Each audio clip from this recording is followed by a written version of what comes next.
Hi, Taurus. Sorry, I had a stray hair. It was driving me crazy. Before we start your astrology, I want to tell you a little story.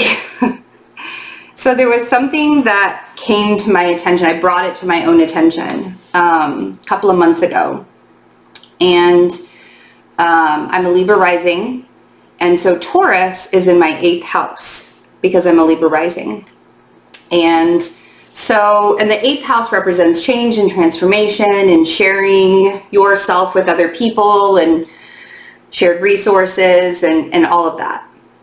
And I have Chiron in my 8th house. So I've always had this affinity towards Tauruses, right? You guys have been big, integral parts of my life, like instances, and you've been a very big part of my story. And so when I was looking at the Chiron and I realized why Tauruses are such a big part of my story, Chiron is the wounded healer. And everybody has a Chiron placement, and Chiron represents that wound that you were born with. So I was born in the 8th house with a Taurus wound. And Taurus represents value. And Taurus represents how you not only value other people and other things, but also how you value yourself. And so I had to go through many a relationship with a Taurian, including like my first ex-husband, and some pretty significant relationships along the ways with Tauruses to show me how to value myself. And some of them, yes, it hurt, but they had to trigger that wound, and that's really what they were built for. And I appreciate it, and so much. I appreciate the healing process that is always given to me, right? And so if I'm a little bit harsher on you guys, or I try not to be really hard on you, but if I come across a little bit extra hard on you guys sometimes, it's because I want to give back that same healing value that you give to me. And I know that that sounds a little weird, but it was sort of an epiphany that I had a few months ago, and I hadn't shared it yet with you guys. And so I wanted to make sure that you knew where I was coming from, and that I don't mean to be hard on you guys just to be mean. I do truly have, like, you guys have a very special place in my heart, and I couldn't really figure out what that connection was. And I mean, it should have been like a total duh moment. I've known what my chart looks like for quite some time now, but it sort of just clicked for me. So, especially because I've been seeing Venus as value, right? Like she really represents value of self, value of other people, how you choose to treat other people. She's not just about love and money and beauty. Like that's not, you know, I feel like that's just kind of making her smaller when we talk about Venus that way. So you guys really represent value to everybody, and having this Uranus in Taurus has been a really big change for everybody. And the fact that you're holding that weight, holding all of this weight for us to turn the tide, to change, to innovate, to, you know, level up, is a really big job to have, you know. And we talked about this at the beginning of the summer, you know, where I said, you know, I thanked all of you for like ushering us into all of this change. But so let's talk about November. The cosmic energy for November, Mars is going direct in your 12th house. And you have Venus, your ruling planet, is actually moving into Libra, who you share Venus with.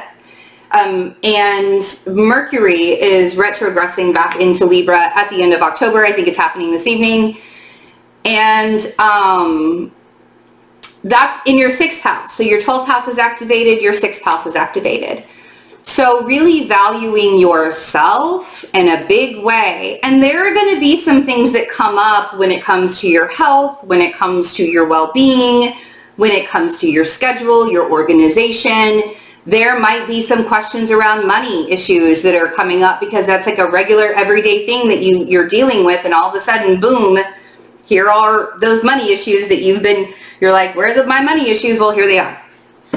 And it's not to scare you in any way, but with having Mars in your 12th house, and you've had it in your 12th house this whole time, but it's been retrograde for a couple of months, and having it go direct, it's like all of that gunk that you've been holding down, all of that anger, all of that sadness, all of that pain that you've been holding down because you are the most patient of signs, it might rage. You might rage. And when a Taurus is a bull in a china shop, raging, it is not cute, fun, or fun in any way, shape, or form. So, how to prepare. Mars goes direct on November 14th. And that's what between now and then, with having Venus and having Mercury in your 6th house, you can get ready, you can allow yourself to settle into the day-to-day organization, allow yourself, and give room, give space for things to go wrong, for errors to happen, for people to be rude, for people to be disrespectful. We all know that when people are disrespectful to Tauruses, it's like they don't get any second chances. So allowing yourself to say, I know that there's a part of me that I have like shoved really, really deep down inside, and I know that that is about to rage, and allowing yourself that space and time to get ready for this, that'll be the key to a successful November.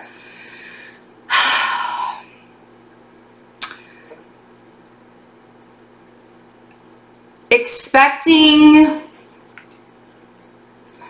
you know, it's so funny because both of my ex-husbands are ruled by Venus, by the way.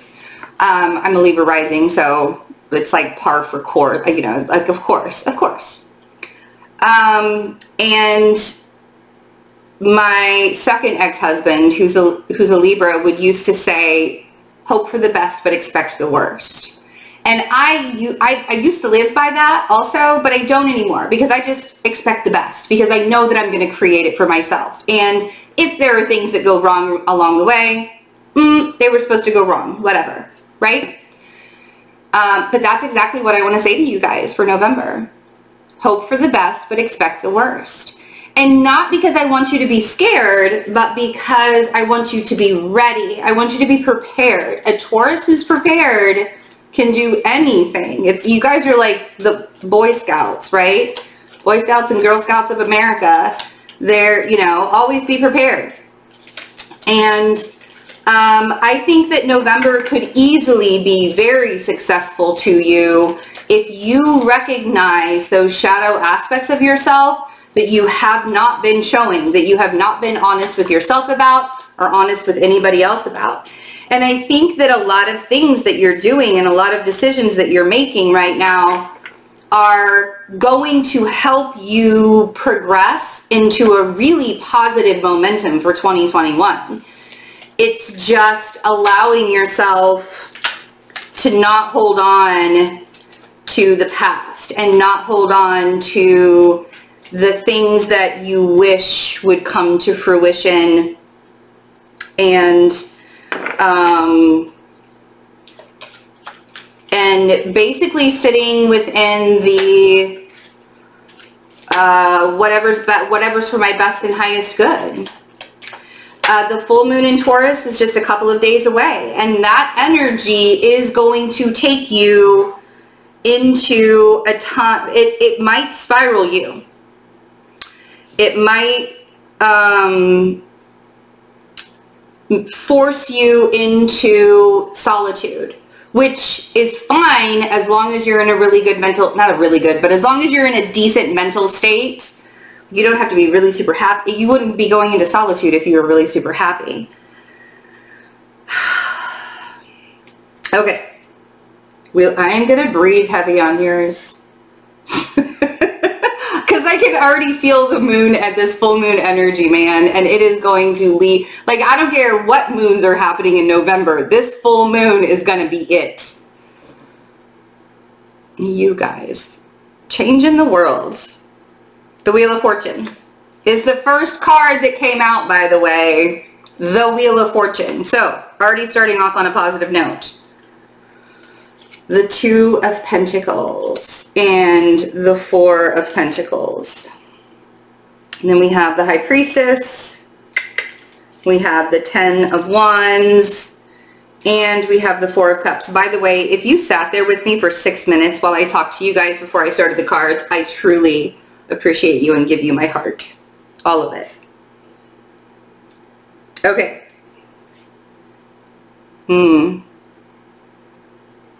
You know that this treacherous hill that you've been climbing up, you know that you're almost to the top, right? Like, you know that all of this weight that you've been holding on your shoulders all this time is about to be let go. And you won't have to constantly be juggling. You won't have to constantly be holding out for hope for something. There is sort of a portal being opened up for you. But here's the catch. There's always that catch, right? You have to be aware that it's happening. So we have the Wheel of Fortune, we have the Two of Pentacles, we have the Four of Pentacles.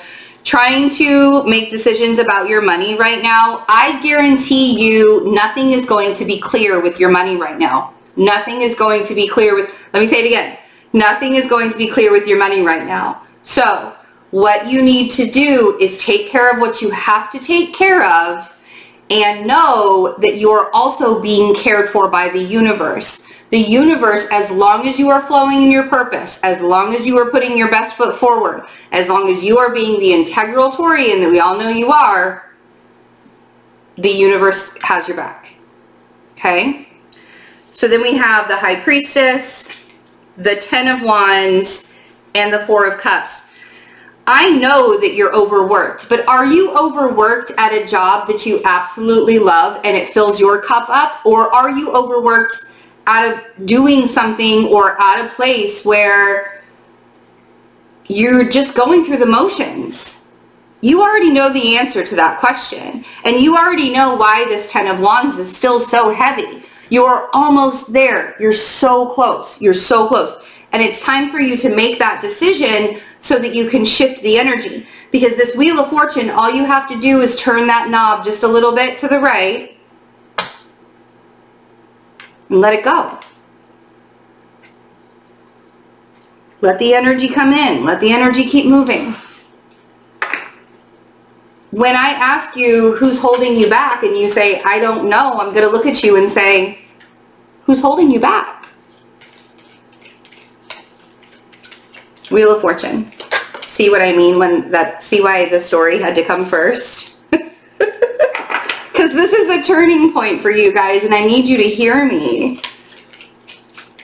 Again, Two of Wands on the Wheel of Fortune. You need to make the decision. It's time for you to make the decision. Stop holding back on making that decision, you guys. But I'm waiting for a sign from the universe. Here's your sign. Right here. There's something that you've been wanting to do for a long time, for quite some time. There's something that you've been wanting to start. There's something that you've been wanting to change. A relationship, a job, a purpose, a situation, a location, something you've been wanting to change for a while, and it is right in front of you. And you actually are holding the keys to that change. See how he has the world in his hands? Let's see what the Two of Pentacles is. By the way, if you have not yet had a chance to sign up for the 6-month readings, y'all know how accurate the general one was that I did. You can get your personal one too. There are only a few spots left. I'm not sure that I'm going to do any more spots after this pre-order period. Because the pre-order includes December and I may be too tired in December to do any more orders. I might open it back. I don't know. this might be the only chance you get. I'm only going to do it for 2 weeks and that's it. So get your spot in. Okay.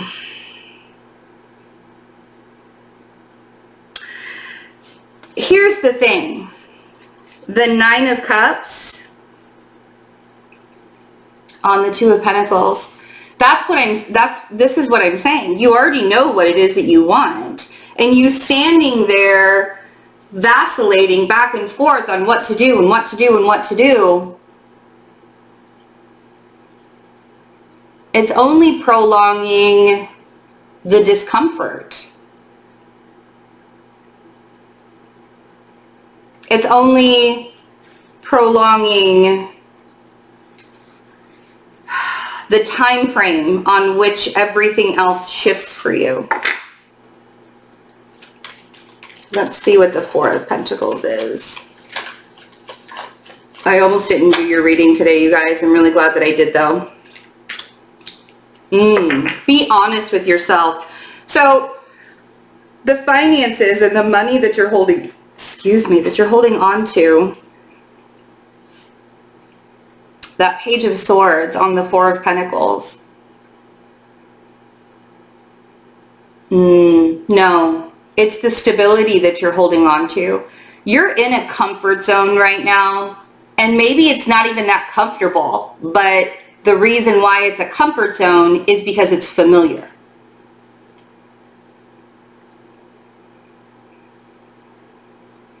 And being in this comfort zone is creating stagnancy for you.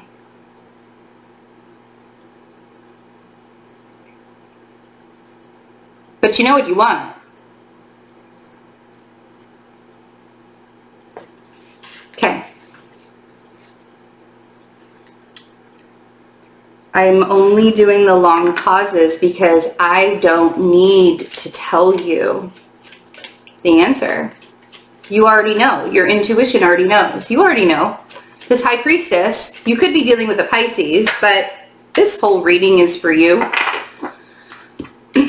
Here's the thing is you're not trusting your intuition.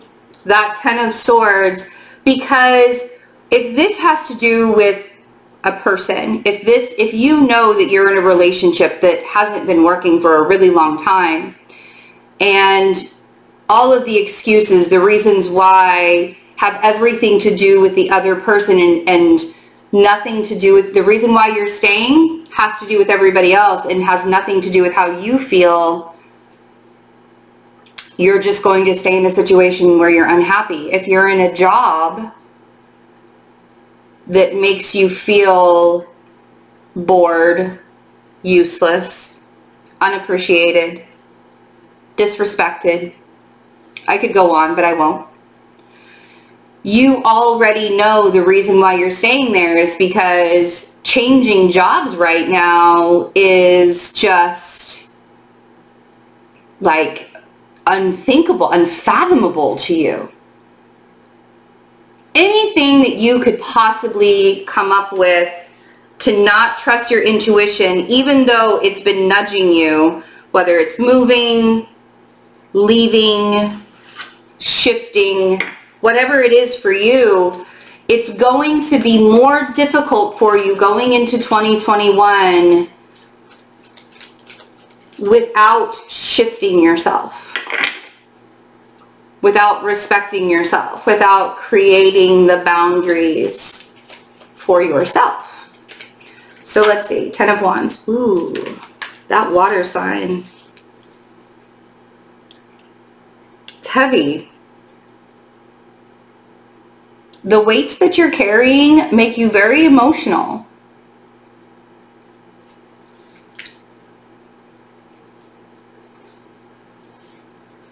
And the only way that this could go badly is if you let it, if you allow it to go badly.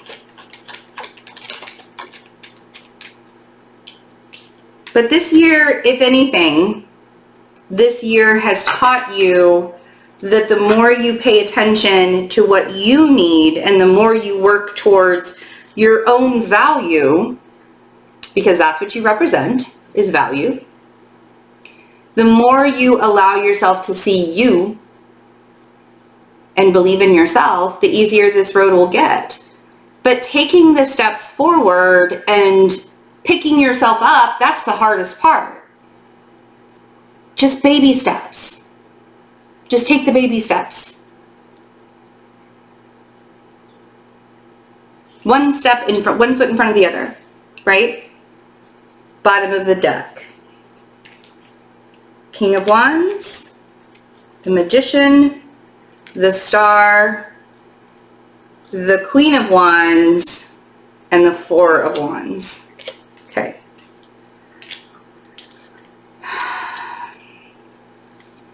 You're manifesting, like I literally want to say you're manifesting a power couple here.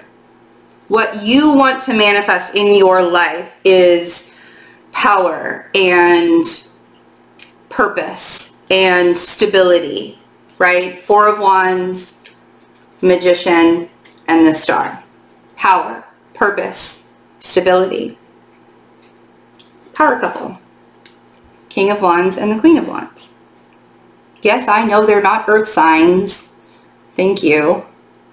But I really feel like this is what you're trying to manifest. You want to manifest, whether it's with the person that you're already with or whether it's with somebody else.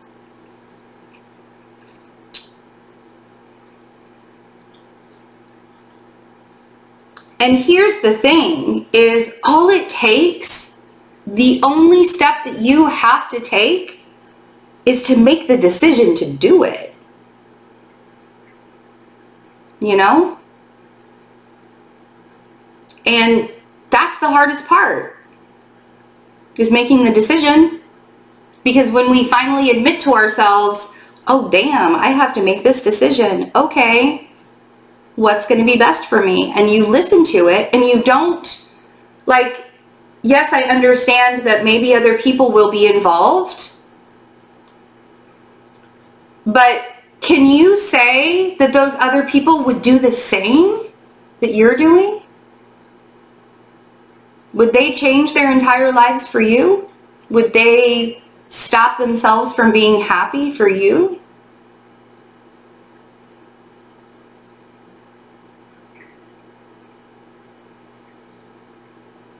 You know? So, and this year, if any year, has proven to us that nothing is consistent. Nothing is promised except what you can give to yourself, and having your own abundance and having your own joy. Sometimes that's all we can have. You see? All right. I love you guys, obviously. I love you guys so much. Again, if you would like to get a reading with me, I also have a bunch of openings for next week in my calendar too, for tarot readings, astrology readings. So if you want to get in quickly, there are some openings.